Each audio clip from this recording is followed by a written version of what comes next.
Hey, what's going on, y'all? It's me coming at you again with another video. First things first, I gotta say one thing here. I know this story came out a week ago and I'm a little late on it, but I thought that I would give my 2 cents on it here.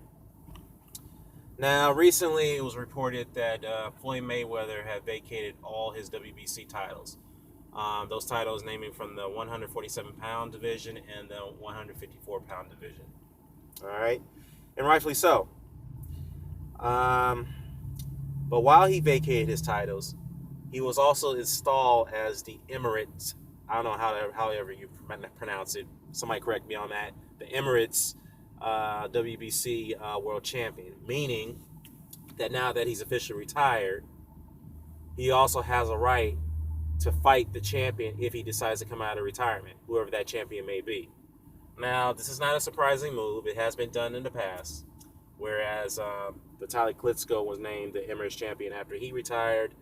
Lennox Lewis was named the Emirates champion after he retired. And I believe Sugar Ray Leonard was named the Emirates champion after he initially retired back in '84. I believe so because he got a shot at Marvin Hagler, and the WBC sanctioned that fight, given the fact that the WBA and the IBF would not sanction him. So I don't know. I'll have to go back and check on that. But I want to get to the meat of this video.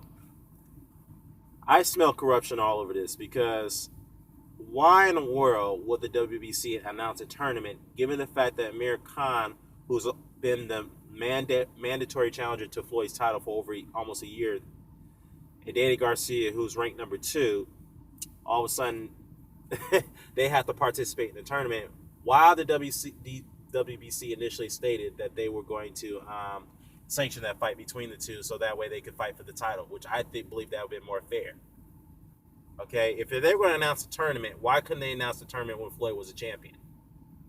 Right? All right. Now let's look at this a little closer here. Floyd Mayweather was a 154-pound champion after he defeated Canelo. Beat him at a 152-pound catchweight, which I think that was bullshit. But, I can't really fault Floyd for that in a way because he didn't ask for the catchweight. But at the same time, he has stated numerous times he'll never take a fight at catchweight, but he took one with Canelo, which I think that was bullshit. But anyway, it is what it is. But he never defended that title until all of a sudden, when he rematched with Marcos Maidana, the 154-pound titles were on the line, which I think that was bullshit because Maidana never fought at that weight. Okay? He was not even ranked at the time to fight at that weight. It made no sense. But it is what it is. All right? But now they're going to announce this shit while Garcia and Khan were named the number 1, number 2 challengers. I mean, it makes no sense at all. And I think that's a slap in the face of Amir Khan because he's been waiting to get a shot for a long time, particularly at Floyd Mayweather. But, at the same time, Khan has been ridiculed for his recent interviews with his delusions, saying that he deserves a shot more than anybody else. I mean, in his mind, if he believes that, so be it. But at the same time, he's been ducking and dodging other dangerous opponents just to get a shot at Mayweather, which is a fact. But I don't know. I mean, that's not the point about slandering Amir Khan. But the point is that the WBC has been so inconsistent here. I mean, let's go back to the Deontay Wilder situation. I'll make another video on that, but I'll just get brief on this. Deontay Wilder had made 2 voluntary defenses after beating Bermane Stiffer. Okay? The WBC had laid their foot on the ground and told Deontay and say, look, we understand that you made 2 voluntary defenses, but you're not allowed to make any more voluntary defenses. You will have to go into negotiations with your mandatory challenger, Alexander Povetkin. Okay, cool. We thought the WBC, give them claps. We thought the WBC was actually going to do something, set an example for the other sanctioning bodies, right? But no. A week later, at the convention in China, Alexander Povetkin's team came out and told the WBC that they will not be ready for their fight in January.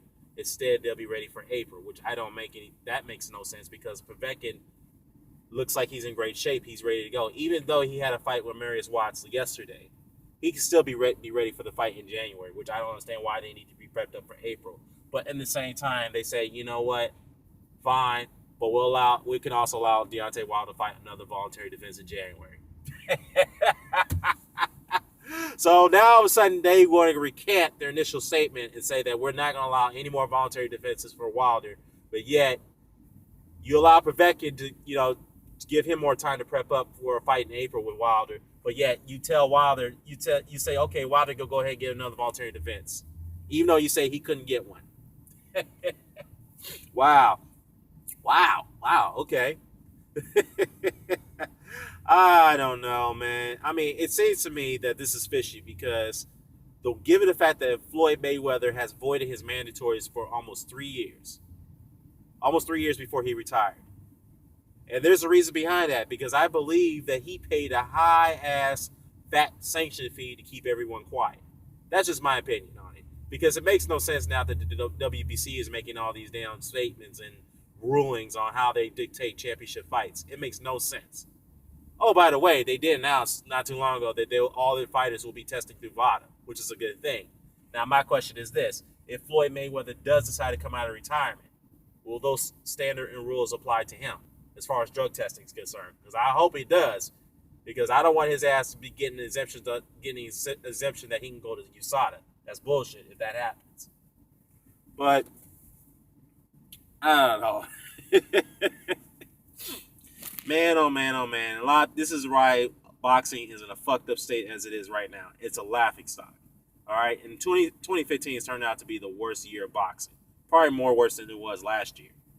All right? Which I'll do another video on in the coming weeks. But it is what it is. Let me know what you think. Drop a comment below. Sign it off. Subscribe. Peace.